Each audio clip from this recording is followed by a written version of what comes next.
Hey, to change theme on your Redmi 13, first of all, you will have to go into the settings. Next, you will have to start scrolling and you will have to go into the themes.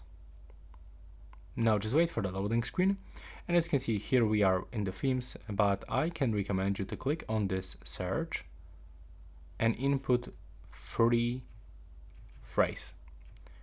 Thanks to this phrase, we'll be able to find all completely free themes that you can quickly apply on this smartphone. So if you want to get this one, for example, you can just click on it, then you have to tap to download. Now you just have to wait for this downloading process. And now if you want to apply, you can click here, but before you do this, you can also customize.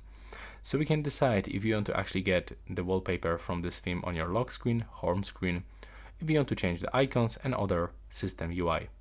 If you want to, just click apply and wait for the changes, and here you can find small preview of this theme. And that's all for this video. Right now please subscribe to my channel.